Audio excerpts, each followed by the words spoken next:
ठीक है, इसको एनएमआर के नाम से भी जानते हैं। तो ये क्या होता है आपका, इसको बोलते हैं न्यूक्लियर मेटारेजोनेंस। क्या नाम है? न्यूक्लियर मेटारेजोनेंस। तो डायरेक्ट पढ़ाते जाते, समझाते जाते, ठीक है ना। न्यूक्लियर मेटारेजोनेंस क्या होता है, इसको बोलते हैं एनएमआर। तो एनएमआर आपके बहुत प्रकार के होते हैं। कितने होते हैं? एक तो आपका प्रोटॉन एनएमआर होता है जिसको H1 एनएमआर बोलते हैं, और एक एनएमआर होता है आपका C13 एनएमआर, ठीक है। और एक एनएमआर आपका कौन सा होता है? दैट इज आपका फ्लोरीन 19 एनएमआर, जिसका मास नंबर 19 है। और एक एनएमआर आपका कौन सा होगा? दैट इज आपका फास्फोरस 31 एनएमआर। और एक एनएमआर आपका और होगा जिसको बोलते हैं नाइट्रोजन 15 एनएमआर। तो उसको बोलते हैं प्रोटॉन न्यूक्लियर मेटारेजोनेंस, इसका नाम हुआ कार्बन न्यूक्लियर मेटारेजोनेंस। और ये आपका क्या हो गया? Fluorine nuclear magnetic resonance, this is the phosphorus nuclear magnetic resonance, और that is nitrogen nuclear magnetic resonance. अब आती है कि दो चीजें आती हैं, एक तो होते हैं एनएमआर जो एनएमआर शो करते हैं, ऐसे एलिमेंट हैं जो एनएमआर एक्टिव होते हैं। एक्टिव मींस कि जो एनएमआर शो करते हैं, मतलब जिसका हम स्पेक्ट्रम लिया जाएगा तो नाइट्रोजन। तो ऐसे कौन से न्यूक्लियाई हैं, कौन से एलिमेंट हैं, they are showing NMR spectrum, या हम ये कह सकते हैं they are NMR active nuclei. तो यहाँ पे अब दूसरा पॉइंट आता है एक्टिव न्यूक्लियाई और इनएक्टिव न्यूक्लियाई। कौन से होते हैं न्यूक्लियाई जो आपके होते हैं? वो आपके दो प्रकार के होते हैं न्यूक्लियाई। एक होते हैं आपके एक्टिव, और एक कौन से होते हैं? इनएक्टिव। तो एक्टिव मीन्स होता है वो आपके न्यूक्लियाई, जैसे मान लीजिए हाइड्रोजन का वन मास नंबर है, जो हाइड्रोजन है, हाइड्रोजन कितना मास नंबर है? 1। हाइड्रोजन का जो 1 मास नंबर होगा ये आपका एक्टिव है। और हाइड्रोजन का आपका 2 मास नंबर है और ये ड्यूटेरियम है, तो ये आपका एक्टिव नहीं, ये इनएक्टिव है। ड्यूटेरियम जिसका मास नंबर 2 है और इसका 1 है, तो वो आपका एक्टिव है, 2 mass number, this is inactive. ऐसे कार्बन का आपका 12 जो 12 होगा, 13 होगा, कार्बन का 13 वाला एक्टिव होता है और कार्बन 12 आपका इनएक्टिव होता है। इसी तरह से नाइट्रोजन आपका 15 आपका एक्टिव होता है और नाइट्रोजन 14 होगा वो आपका इनएक्टिव होगा। इसी तरह से फ्लोरीन आपका 19 एक्टिव होगा, फ्लोरीन आपका दूसरा मास नंबर जो 18 होगा वो इनएक्टिव होगा। और फास्फोरस आपका 31 एक्टिव होगा और फास्फोरस जो 30 होगा वो आपका इनएक्टिव होगा। अब ये तो these are the active. Active nuclei कितने होते हैं? ओनली 5। ये आपके 5 न्यूक्लियाई हैं, दे आर 5 न्यूक्लियाई। कैसे हैं? 5 न्यूक्लियाई। और 5 न्यूक्लियाई कैसे हैं? एनएमआर एक्टिव है। और रिमेनिंग ये 5 इनके आइसोटोप हैं, दे आर ऑल्सो इनएक्टिव। अब रिमेनिंग आपके जो भी बचेंगे आपका और है, ऑक्सीजन है, बोरॉन है, बहुत सारे एलिमेंट हैं, तो वो सभी आपके इनएक्टिव में आएंगे, क्योंकि उन पे एनएमआर का भी स्टडी नहीं हुआ है। हम कह सकते हैं कि वो एनएमआर एक्टिव, एनएमआर स्पेक्ट्रम को शो नहीं करते। अब चलते हैं एनएमआर के ग्राफ की तरफ। ग्राफ क्या होता है? चलिए ग्राफ की बात करते हैं। एनएमआर ग्राफ बाद में कर लेना, बाद में करा देते हैं, सेव करते हैं। तो ग्राफ हम कोई प्लॉट करेंगे, पहले ग्राफ नहीं, पहले कॉन्सेप्ट चलते। जैसे मान लीजिए आपका कोई कार्बन है, तो हम किसकी बात करने जा रहे हैं? यहाँ पे हम बात करने जा रहे हैं प्रोटॉन H एनएमआर की। यहाँ जो आपका टॉपिक चल रहा है वो कौन सा है? Proton magnetic resonance. कौन सा है? Proton magnetic resonance.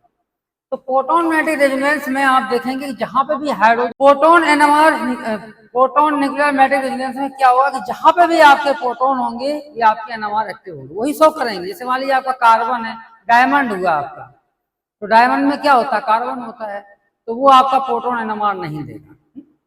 ग्रेफाइट है, वो भी आपका प्रोटॉन एनएमआर नहीं देगा। या मान लीजिए आपका दूसरा फ्लोरीन है, कार्बन का इलेक्ट्रॉन, वो भी आपका प्रोटॉन एनएमआर नहीं देगा। और ऐसा कोई कंपाउंड है, ऑर्गेनिक कंपाउंड है, इनऑर्गेनिक, जिसमें हाइड्रोजन नहीं होगा, जिसमें हाइड्रोजन नहीं होगा वो आपका एनएमआर नहीं देगा। जैसे BF3 हुआ, BF3, तो BF3 हम ये कहेंगे BF3 आपका प्रोटॉन तो नहीं देगा, प्रोटॉन नहीं देगा ये, लेकिन फ्लोरीन दे देगा, ये प्रोटॉन नहीं देगा, H एनएमआर को नहीं देगा। और जैसे मान लीजिए अमोनिया, अमोनिया दे देगा, क्योंकि वहां पे हाइड्रोजन है। तो जहां पे हाइड्रोजन होते हैं they have the odd number, odd mass number, they are NMR active nuclei. तो यहाँ पे जब एक्टिव न्यूक्लियाई की बात कर रहे हैं, तो एक्टिव न्यूक्लियाई में क्या होता है, कैसे एनएमआर एक्टिव हो जाते हैं, कि जो भी कार्बन है, जैसे मान लीजिए कार्बन में एक आपका न्यूक्लियाई है हाइड्रोजन एटम, तो इस हाइड्रोजन एटम को हम ऐसा लिख सकते हैं कि इसकी जो है एक स्पिन होती है, इलेक्ट्रॉन जो होता है ना ऑड नंबर में एक स्पिन होती है, जैसे स्पिन। कैसा स्पिन? स्पिन होती है, जो ऑड मास नंबर होगा तो उसमें एक स्पिन होगी। तो जब स्पिन आपकी रोटेट करती है तो उसका एक मैग्नेटिक मूवमेंट, मैग्नेटिक करैक्टर आ जाता है। जैसे आपका आप देखेंगे इलेक्ट्रिसिटी से हम इसको पंखे को रोटेट, इलेक्ट्रिसिटी पास कराएंगे तो क्या होगा, इलेक्ट्रॉन रोटेट कर रहा है कॉइल में, कॉपर की कॉइल होती है उसमें क्या होता है, इलेक्ट्रॉन रोटेट करते हैं, तो उसके परपेंडिकुलर एक आपका मैग्नेटिक फील्ड जनरेट हो जाता है। क्या हो जाता है, मैग्नेटिक फील्ड। इसी तरह से यहाँ पे जो स्पिन जब रोटेट करती है और यहाँ पे स्पिन रोटेट करने से मैग्नेटिक फील्ड आपका जनरेट हो जाएगा, तो हमें कहेंगे इसका जो मैग्नेटिक फील्ड होगा, इसका क्या होगा, that is the magnetic field. जी मैग्नेटिक फील्ड किसका है, जी मैग्नेटिक फील्ड आपका हाइड्रोजन का ही है। किसका, एच का है, ये किसी दूसरे का नहीं है। Due to the rotation of spin, spin जो रोटेट कर रही है उसका मैग्नेटिक फील्ड इटसेल्फ अपने आप आ जाता है। अब क्या होगा, इस मैग्नेटिक फील्ड में हमने कोई एक दूसरा फील्ड लगाया, कौन सा लगाया, दूसरा, इस स्पिन में, इसको बोलते हैं एक्सटर्नल मैग्नेटिक फील्ड। बाहर से हमने मैग्नेटिक फील्ड लगाया और ये हमने H0 से इसको इंडिकेट किया, इसका नाम क्या, एक्सटर्नल मैग्नेटिक फील्ड। ये क्या नाम है, एक्सटर्नल मैग्नेटिक फील्ड। जब एक्सटर्नल मैग्नेटिक फील्ड लगाएंगे तो इसका एक अपना मैग्नेटिक फील्ड है, तो ये दो प्रकार से उसको बिहेव करेगा, दो प्रकार से क्या करेगा, बिहेव करेगा। इस तरह से बिहेव करेगा, देखिए आपका ऐसा आ जाएगा और यहाँ पे it is coming like this, तो इसको बोलेंगे हाई एनर्जी, इसको क्या बोलेंगे, हाई एनर्जी पे आ जाएगा। और यहाँ पे नीचे अगर आता है जैसे लो एनर्जी, तो इसकी एनर्जी हाई होगी। जिस इलेक्ट्रॉन, जैसे यहाँ पे हम देखेंगे, यहाँ पे इसका एनर्जी बढ़ रहा है, ई बढ़ रहा है,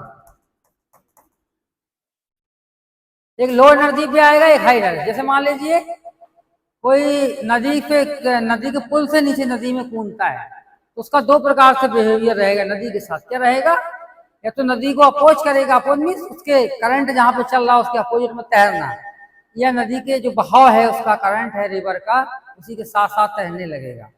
तो यहाँ पे सेम है, ये आपका मैग्नेटिक मूवमेंट, इसका खुद का मैग्नेटिक फील्ड है due to the rotation of spin. तो हमने क्या किया, बाहर से एक्सटर्नल मैग्नेटिक फील्ड लगाया, तो इस स्पिन का इस एक्सटर्नल मैग्नेटिक फील्ड के साथ दो प्रकार का बिहेवियर है। कौन सा है, एक तो हाई एनर्जी है, मतलब उसको अपोज करेगा, और दूसरा क्या करेगा, या तो उसके साथ साथ चलेगा।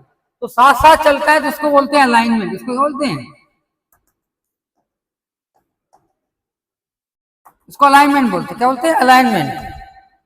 उसको बोलते हैं alignment with the external magnetic field.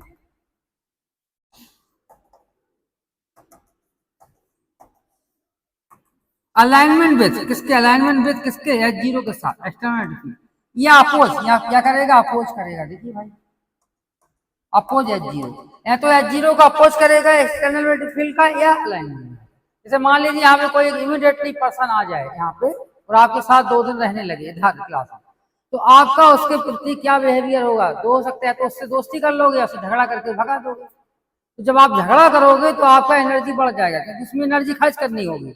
अगर दोस्ती कर दोगे तो क्या एनर्जी खर्च नहीं करने की। तो with the alignment, alignment means less energy, oppose means high energy. तो स्पिन जो होगी इलेक्ट्रॉन की, जो हाइड्रोजन की स्पिन होगी, वो क्या करेगी, एक्सटर्नल मैग्नेटिक फील्ड से तो अलाइनमेंट में रहेगी, और oppose the external magnetic field. Two types of behaviour of spin of proton.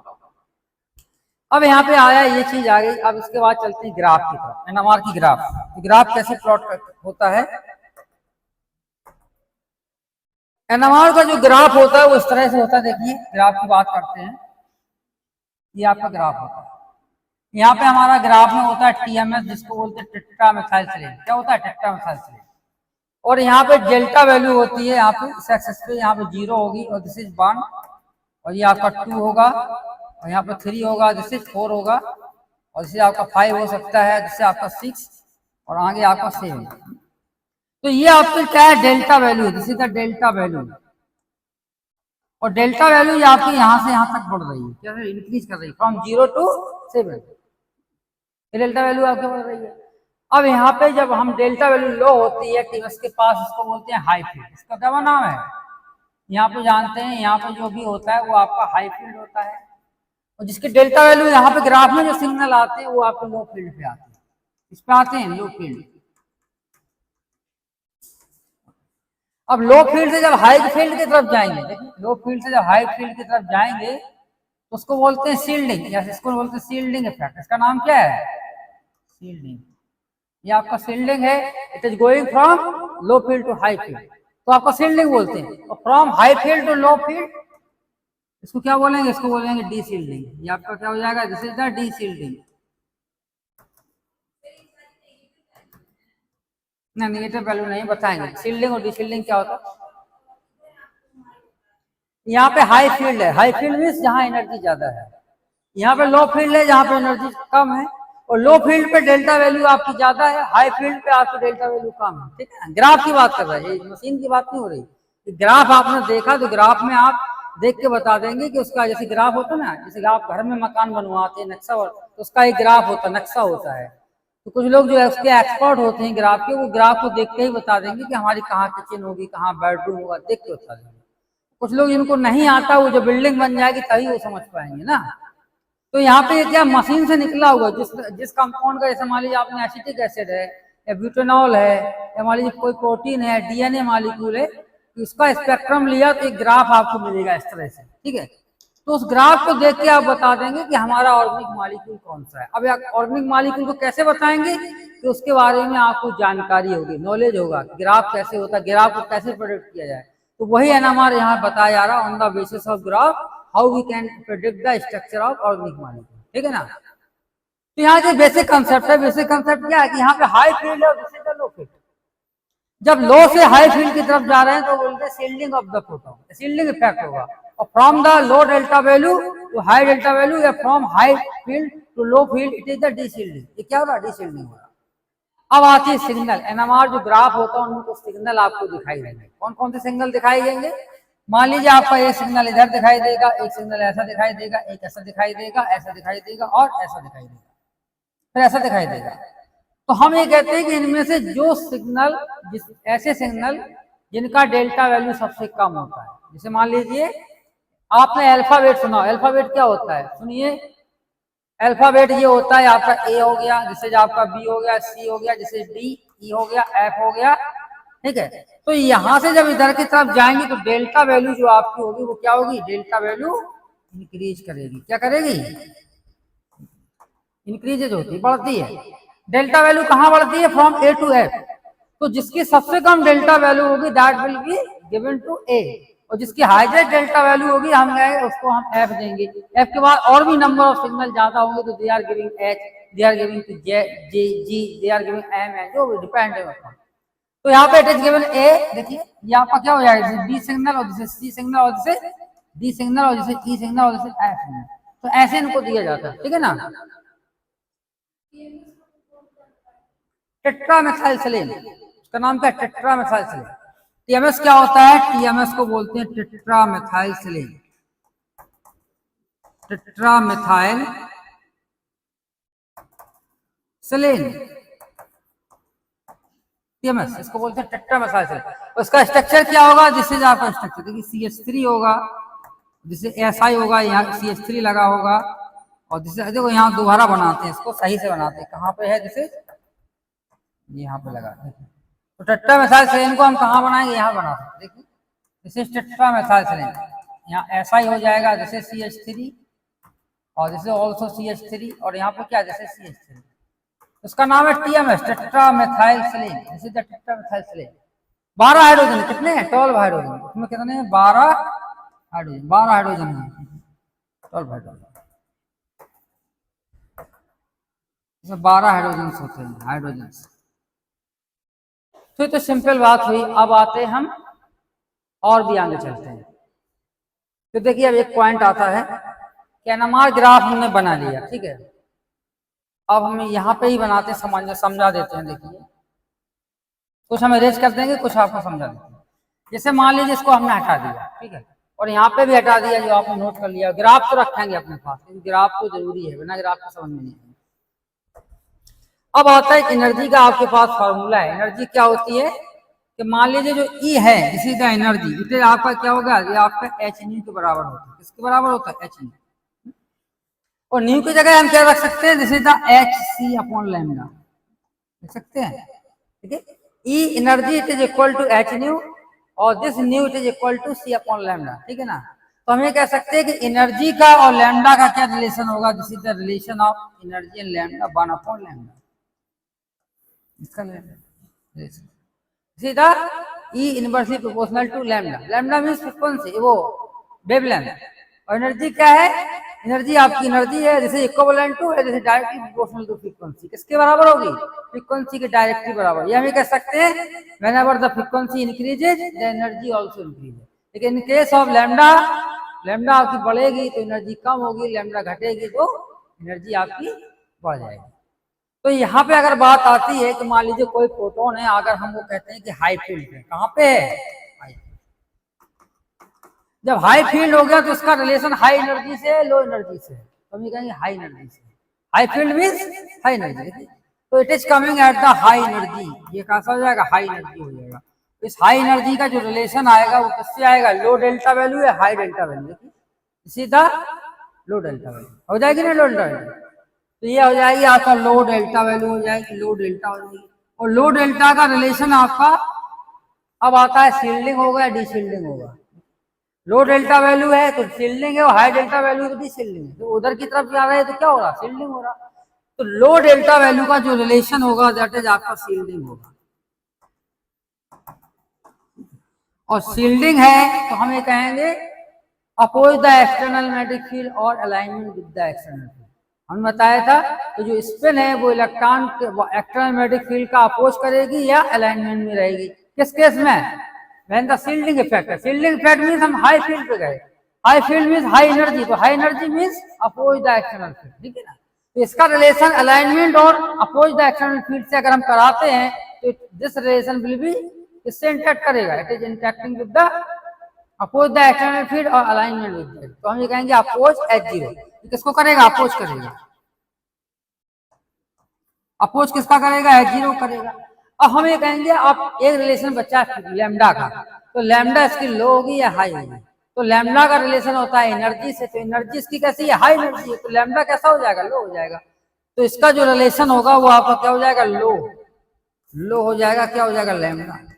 और जब लैम्डा लो है तो हमें अब बात करेंगे फ्रीक्वेंसी की, फ्रीक्वेंसी ज्यादा होगी या कम होगी, तो frequency directly proportional to energy, देखिए frequency directly proportional to energy, तो एनर्जी इसकी ज्यादा, देखिए हाई एनर्जी, तो हम कहेंगे फ्रीक्वेंसी ऑल्सो हाई, तो यहाँ पे जो होगा न्यू आपकी होगी दैट इज आपकी हाई न्यू, न्यू होगी, फ्रीक्वेंसी ज्यादा होगी। तो एक तो रिलेशन ये आ गया। अब दूसरा हम बताते हैं इसका अपोजिट में, नोट कर लीजिए यहाँ तक, नहीं एनर्जी हाई है तो हाई हाई फ्रीक्वेंसी हो जाएगी ना, लैम्डा लो हो जाएगा, लैम्डा लो, लो लैम्डा। अरे भाई पूरा ग्राफ आपके सामने से, ग्राफ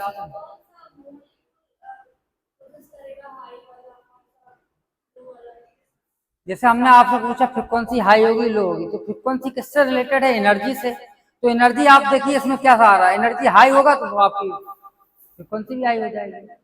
अब आया डेल्टा, डेल्टा हाई होगी और लो होगी, तो डेल्टा हम कैसे देखेंगे कि फील्ड कौन सा है आपका, डेल्टा हम देख रहा है ग्राफ में कि लो डेल्टा वैल्यू होती है तो हाई फील्ड होता है, तो हाई डेल्टा वैल्यू होती है लो फील्ड होता है, तो लो डेल्टा वैल्यू पे हाई फील्ड है, तो फील्ड हमने इसमें देखिए फील्ड कौन सा है, हाई फील्ड है, हाई फील्ड है, तो हाई फील्ड का जो रिलेशन डेल्टा वैल्यू के साथ आएगा that will B low delta value. अब इसी तरह से दूसरा ट्रेंड चलते, दूसरा क्या हो जाएगा ट्रेंड, देखिए दूसरा जो ट्रेंड आएगा, मान लीजिए आपका लो है, अब यहाँ पे बात कर रहे हैं लो, लो फील्ड हो गया तो लो एनर्जी हो जाएगी, लो एनर्जी हो जाएगी तो हाई डेल्टा वैल्यू हो जाएगी, देखिए लो एनर्जी तो डेल्टा वैल्यू हाई हो जाएगी ना, डेल्टा वैल्यू हाई है तो यहाँ पे किसका, डी शील्डिंग का, शील्डिंग तो आपको डी शील्डिंग हो जाएगा, जिससे आपका अपोजिट हो जाएगा, डी शील्डिंग हो जाएगा, डी शील्डिंग, डी शील्डिंग है तो यहाँ पे अलाइनमेंट रहेगा और oppose the external magnetic field, तो आप कहेंगे क्या हो जाएगा, देखिए यहाँ पे whatever the relation, that relation कैसी होगी, अलाइनमेंट और अपोज, तो यहाँ पे हम ये कहेंगे ये आपका alignment with the external field, यहाँ पे हो जाएगा अलाइनमेंट, अलाइनमेंट विद H0, ठीक है, अलाइनमेंट विद H0 है तो डेल्टा वैल्यू यहाँ पे क्या होगी, लैम्डा क्या होगी बताइए, लैम्डा बताइए, लैम्डा, तो लैम्डा आपकी जो भी होगी देखिए लैम्डा, लैम्डा का रिलेशन किससे है, लैम्डा का आपका एनर्जी से एनर्जी लो है तो लो लैम्डा नहीं हाई हाई लैम्डा हो जाएगी, और फ्रिक्वेंसी आपकी लो एनर्जी लो है तो आगे फ्रिक्वेंसी भी लो हो जाएगी। ये दूसरा आपका ट्रेंड आएगा उसके अपोजिशन में, ठीक है। अब एक इंपॉर्टेंट पॉइंट आता है, इंपॉर्टेंट पॉइंट आता है कि ये तो हमने बेसिक कॉन्सेप्ट बताया एनएमआर ग्राफ का, एनएमआर ग्राफ को में हम क्या क्या ऑब्जर्व करेंगे, कैसे देखेंगे। अब मेन आता है कि नंबर ऑफ सिग्नल आपको दिखाई देंगे, इसमें क्या दिखाई देंगे ग्राफ में सिग्नल, तो उन सिग्नल के आधार पे predict by on the basis of signal how we predict the structure of molecule, how to illustrate the structure of molecule. तो ये इंपॉर्टेंट पॉइंट। तो सबसे पहले हम ये कह सकते हैं कि जो एनएमआर जो भी होता है can be study in the following part. तो nuclear magnetic study, nuclear magnetic resonance it is study in the following part. इसके बहुत 3-4 पार्ट होते, 4 पार्ट होते हैं, इसमें इसको स्टडी किया जाता है। तो पहला पार्ट आपका आता है, पहला पॉइंट क्या आता है, इसको बोलते हैं नंबर ऑफ सिग्नल। तो पहले हम क्या स्टडी करते हैं, number of signal, number of signal. दूसरा आता है, दूसरा पॉइंट क्या आता है, नंबर के बाद आएगा आपका स्प्लिटिंग ऑफ सिग्नल। कैसा आएगा, स्प्लिटिंग। दूसरा पॉइंट आता है splitting of signal, splitting of signal. दूसरा पॉइंट क्या आता है, that is splitting of signal. और थर्ड पॉइंट आता है position of signal. Third point कौन सा आएगा, पोजीशन, पोजीशन ऑफ सिग्नल्स, कि सिग्नल की पोजीशन क्या है, ठीक है, पोजीशन ऑफ सिग्नल। और चौथा पॉइंट आता है इंटेंसिटी ऑफ सिग्नल। क्या है, intensity, intensity of signals, intensity. तो 4 पॉइंट में आप स्टडी करोगे एनएमआर, किसमें किसमें स्टडी करोगे, 4 पॉइंट। तो पहले आएगा नंबर ऑफ सिग्नल, दूसरा आएगा स्प्लिटिंग ऑफ सिग्नल, और तीसरा आएगा position of signal, and last intensity of signal. तो सबसे पहले हम बात करते हैं किसकी, स्प्लिटिंग ऑफ सिग्नल की। तो स्प्लिटिंग ऑफ सिग्नल क्या होता है, चलिए बात में बताते हैं। तो स्प्लिटिंग ऑफ सिग्नल में, नहीं स्प्लिटिंग नहीं, नंबर ऑफ सिग्नल की बात करते हैं। किसकी बात करते हैं, नंबर ऑफ सिग्नल। तो नंबर ऑफ सिग्नल हम निकालने के लिए क्या करेंगे, इसका एक कॉन्सेप्ट होता है कैसे निकाले जाएंगे।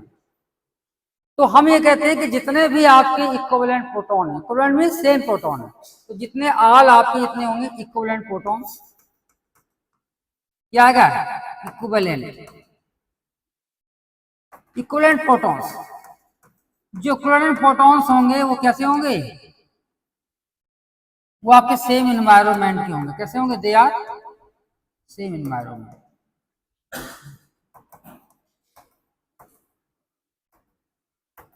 जो इक्विवेलेंट प्रोटॉन होते हैं वो कैसे होते हैं, सेम एनवायरनमेंट प्रोटॉन। तो सेम एनवायरनमेंट प्रोटॉन सभी जितने होते हैं they are equivalent proton. Equivalent proton जितने होंगे उनका कितना आएगा, 1 सिग्नल आएगा। कितना आ जाएगा, 1 सिग्नल। एक ही सिग्नल मिलता है, कितना मिलता है, 1 सिग्नल, एक सिग्नल मिलता है।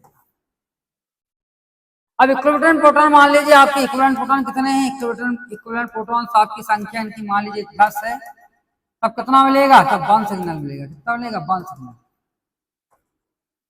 अगर इक्विवेलेंट प्रोटॉन की संख्या आपकी कितनी है, अगर 5 है, 5 है, then also we are getting 1 signal. और इक्विवेलेंट प्रोटॉन की संख्या कितनी है, मान लीजिए आपकी 15 है, 15 है, तब भी हम ये कहेंगे आपका एक ही सिग्नल मिलेगा।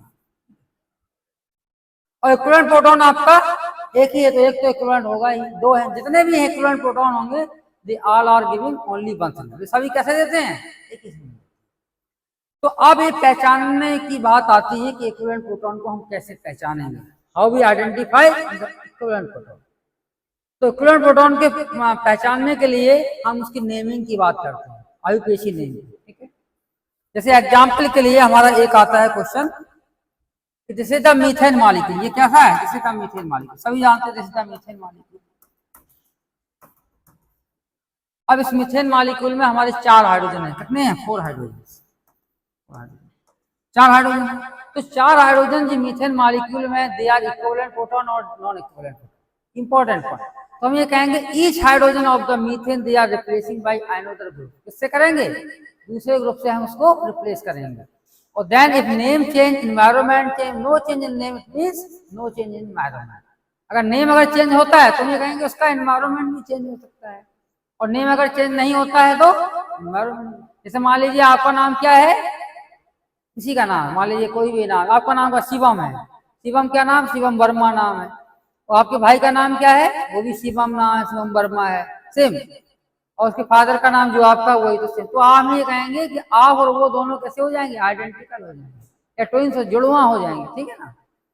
तो यहाँ पे सेम इन्वायरमेंट की बात करें तो same environment proton they all are equivalent proton, उनका एक ही सिग्नल आएगा। क्यों आएगा कि their chemical and physical property कैसी होगी, आइडेंटिकल, सेम होगी, सेम प्रॉपर्टी होगी, तो they are coming at the same place, same उनका डेल्टा वैल्यू होगा, सेम अपोज करेंगे एक्सटर्नल मैग्नेटिक फील्ड को, सेम फ्रीक्वेंसी होगी, सेम लैम्डा होगी, सारी चीजें सेम होगी, they are coming at the same place. तो only one signal we can observe, क्या करेंगे, एक ही सिग्नल आपको ऑब्जर्व होगा, ठीक है। तो यहाँ इंपॉर्टेंट आया, अब इसको कैसे किया रिप्लेस, हमने कर दिया सीएल से रिप्लेस किया। मान लीजिए कोई एटम है किसी दूसरे से रिप्लेस करने जा रहे हैं, वो आपका सीएल है, सीएल से हमने रिप्लेस किया। देखो सीएल से जब रिप्लेस करेंगे तो मान लीजिए हमने यहाँ पे किया, यहाँ पे हाइड्रोजन था, जैसे हाइड्रोजन, और यहाँ पे क्या लगा, सीएल लग गया। अब ऐसा कर सकते हैं हम, यहाँ पे सीएल लगा सकते हैं, और क्या कर सकते हैं, यहाँ पे सीएल लगा सकते हैं। क्योंकि चारों हाइड्रोजन को हमने रिप्लेस किया, और क्या कर सकते हैं हम, सीएल यहाँ पे लगा सकते हैं। एक बार सीएल हमने कहाँ पे लगाया, जिस हाइड्रोजन को रिप्लेस किया, और एक बार हमने कहाँ पे रिप्लेस किया, this hydrogen can be replace by this CL, और एक में क्या गया, इस वाले हाइड्रोजन को रिप्लेस किया, सीएल यहाँ पे आया, और एक बार में क्या किया, this hydrogen it is replace by the CL. तो ये ऑल फोर, इसका क्या नाम है, क्लोरोमीथेन, इसका नाम क्लोरोमीथेन, इसका नाम क्लोरोमीथेन, इसका नाम क्लोरोमीथेन। तो रिप्लेस करने के बाद जो कंपाउंड बन रहा है, जो molecule we are getting, they all have the same name. क्या नेम उनका कैसा है, सेम, क्या नाम है, क्लोरोमीथेन। क्लोरोमीथेन जब इनका नाम है तो हम ये कह सकते हैं कि ये हाइड्रोजन जितने भी आपके पास थे, ऑल फोर प्रोटॉन कैसे होंगे, दे आर इक्विवेलेंट प्रोटॉन। तो ये आपके कैसे होंगे, इक्विवेलेंट प्रोटॉन्स होंगे, इक्विवेलेंट प्रोटॉन्स होंगे, तो इनका क्या मिलेगा, वन सिग्नल, एक ही सिग्नल मिलेगा। बात आया समझ में आपको। अब चलिए बड़े मॉलिक्यूल की बात करते हैं, तो छोटा सिंपल है। मान लीजिए आपका ऐसा आया, this is the structure CH3, और दिस इज CH2, और दिस इज, बताइए कितने नंबर ऑफ सिग्नल मिलेंगे। तो हमने कहा कि इसको अगर ओपन करेंगे तो इस तरह से ओपन कर लीजिए, इसमें कितना है, दिस इज द हाइड्रोजन, यहाँ पे हाइड्रोजन है, और दिस हाइड्रोजन, और दिस इज क्या, दिस हाइड्रोजन, और दिस हाइड्रोजन, और यहाँ पे क्या है, दिस हाइड्रोजन, और दिस हाइड्रोजन, और है ना। अब इसको हमने सीएल से रिप्लेस किया, मान लीजिए for example replace by CL atom, इससे रिप्लेस किया सीएल से, तो सारे हाइड्रोजन को रिप्लेस कर दिया। पहले तो हमने इसको रिप्लेस किया, यहाँ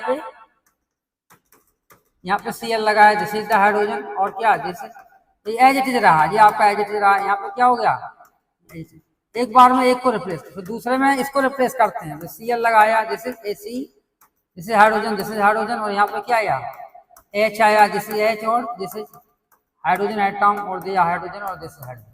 अभी क्या कर सकते हैं, यहाँ पे लगाया, इधर लगाया, इधर भी लगा सकते हैं, हाइड्रोजन, दिस हाइड्रोजन, और दिस हाइड्रोजन, यहाँ पे Cl, और दिस इज आपका hydrogen atom, this is hydrogen atom, और दिस इज आपका H। तो बताइए इसका नाम क्या है, यहाँ पे Cl लगा रहा है तो 1-chloropropan। In all the cases 3 for all the 3 structure the name is 1-chloropropan, ठीक है।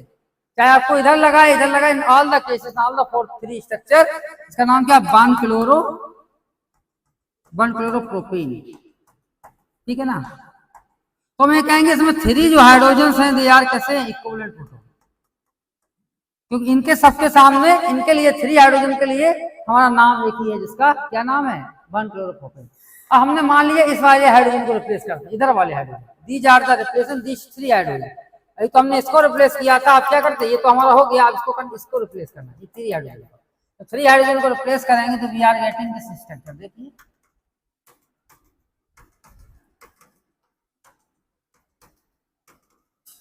दिस हाइड्रोजन, और दिस इज Cl एटम, और this is the Cl atom, hydrogen atom.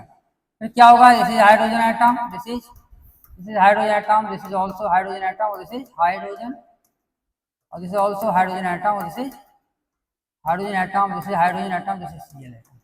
और क्या हुआ, अब कैसा कर सकते हैं, जैसे हाइड्रोजन और दिस हाइड्रोजन और दिस हाइड्रोजन, और क्या हुआ दिस हाइड्रोजन और क्या हुआ दिस हाइड्रोजन और दिस हाइड्रोजन और क्या हुआ दिस। तो देखिए 3 स्ट्रक्चर बने थे। कौन कौन से स्ट्रक्चर हैं? दे आर द हमारे ये फर्स्ट स्ट्रक्चर, और ये किसका है? ये सेकंड स्ट्रक्चर, और इसका है ये थर्ड स्ट्रक्चर। तो हम ये कहेंगे ये कौन सा structure? This is the fourth, और इसे फिफ्थ स्ट्रक्चर, और दिस इज सिक्स्थ। तो फोर्थ से लेके फिफ्थ तक इसका नाम क्या है? 1-क्लोरोप्रोपेन। नेम क्या है? इनका भी नाम वही है जो इसका था। इसका क्या नाम है? इन सबका नाम यही है, 1-क्लोरोप्रोपेन। तो हम ये कहेंगे कि जो आपके 3 हाइड्रोजन हैं, these 3 hydrogen they are also कैसे इक्विवेलेंट प्रोटॉन। तो टोटल इक्विवेलेंट प्रोटॉन की संख्या कितनी होगी? 6। ठीक है, कितने टोटल इक्विवेलेंट प्रोटॉन है? 6 आपकी इक्विवेलेंट प्रोटॉन्स हैं, और इन सब का क्या हो जाएगा? 1 signal. We are getting 1 signal, एक ही सिग्नल मिलेगा। ठीक है ना, we are getting only 1 signal. अब आते हैं मिडिल वाले प्रोटॉन, क्योंकि हमने चेक कर लिया इधर वाले प्रोटॉन को, उधर वाले। अब बीच के 2 प्रोटॉन है उनको भी हम चेक करना चाहते हैं। देखिए तो कैसे चेक करते हैं? Next slide. तो हम क्या करते हैं कि इसको हमने रिप्लेस किया, दिस इज द CH3, और ये आपका 2 हाइड्रोजन है, ऐसा भी लिख सकते हैं, दिस इज CH। और यहाँ पे क्या किया? प्लस हमने Cl जोड़ दिया। तो यहाँ पे क्या होगा? We are getting 1 Cl this time. और यहाँ पे क्या हो गया? दूसरा क्या बना? दूसरा आपका एक ऐसा बन सकता है, this is the hydrogen atom, और दिस इज CH3 और Cl। तो देखिए दोनों का इसका नाम क्या हो जाएगा? 2-क्लोरोप्रोपेन। इसका नाम क्या है? तो 2-क्लोरोप्रोपेन, इसके लिए भी 2-क्लोरोप्रोपेन। इसके बहुत the hydrogen atom, this hydrogen both have the same name by replacing with Cl atom. दोनों को Cl से रिप्लेस करने पे we are getting the same name for this 2 proton. तो हम कहेंगे this 2 proton they are equivalent proton. ये कैसे हैं? They are equivalent proton. तो यहाँ पे दिस 2 प्रोटॉन, ये कैसे 2 प्रोटॉन, ये कैसे, हाँ इक्विवेलेंट प्रोटॉन्स कौन कौन से हैं?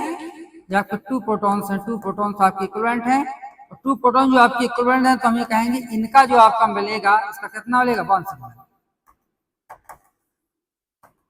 तो हमको पता चल गया कि एक सिग्नल जो मिल रहा 6 प्रोटॉन के कारण कितना मिल रहा? 1 सिग्नल मिल रहा, और 2 प्रोटॉन्स के कारण कितना मिल रहा? 1 सिग्नल मिल रहा। तो टोटल आपके सिग्नल कितने हो जाएंगे? 1 + 1 आपको कितना हो जाएगा? 2 सिग्नल। कितने हो जाएंगे? 2 सिग्नल। तो इस मॉलिक्यूल में वी आर गेटिंग 2 सिग्नल। कितने मिलेंगे? 2 सिग्नल। अब फिर नेक्स्ट चलते हैं। मान लीजिए मॉलिक्यूल आपका ऐसा है, इसी का मॉलिक्यूल,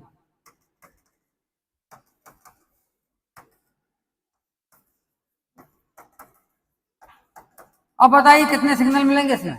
जैसे CH2, ये क्या है? फिर से बना देते हैं अगर सही समझ में नहीं आ रहा है।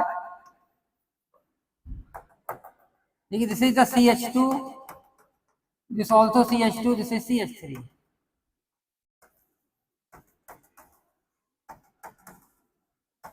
बताइए कितने सिग्नल मिलेंगे?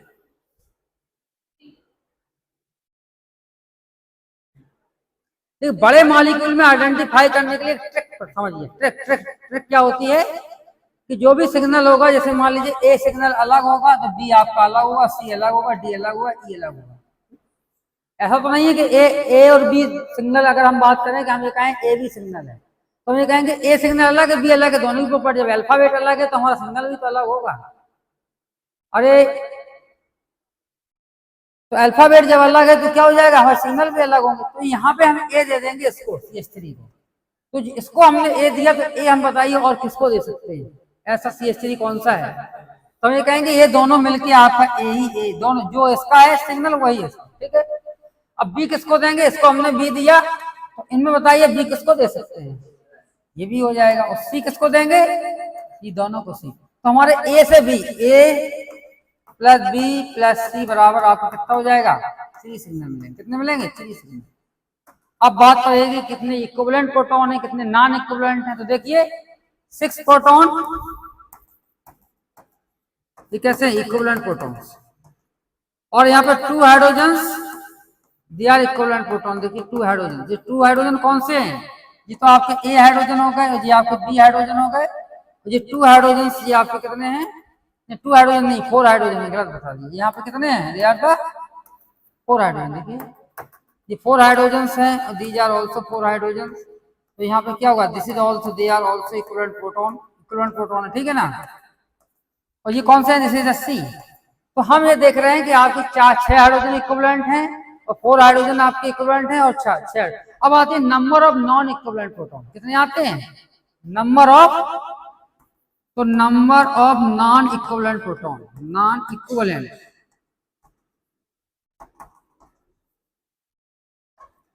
नॉन इक्विवेलेंट प्रोटॉन्स की बात आती है, क्या आती है, non equivalent protons, non equivalent proton. तो नॉन इक्विवेलेंट जो प्रोटॉन्स होंगे, तो यहाँ पे नॉन इक्विवेलेंट प्रोटॉन की संख्या नहीं होती, यहाँ पे कितने होते हैं, 3 है। 3 कैसे हैं, 3 आपके टाइप्स हैं, 3 प्रकार के हैं। नॉन इक्विवेलेंट प्रोटॉन की संख्या नहीं होगी 3 है 4 है, कितने टाइप्स है, देखिए एक तो ए टाइप होगा, ए टाइप में आपके 6 प्रोटॉन है, बी टाइप में कितने, दे आर 4 प्रोटॉन, और सी टाइप में कितने, दे आर 4 प्रोटॉन। तो number of non equivalent proton की बात करेंगे तो they are the 3 type, types हो जाएगा, वो नंबर संख्या नहीं होगी 3 4, तो 3 या 4 जो भी होगा they are type, 3 type, 4 type, 2 type, 1 type, ठीक है। तो ये आपका यहाँ तक मुझे लगता हो गया है, फिर आप नोट करिए। देखिए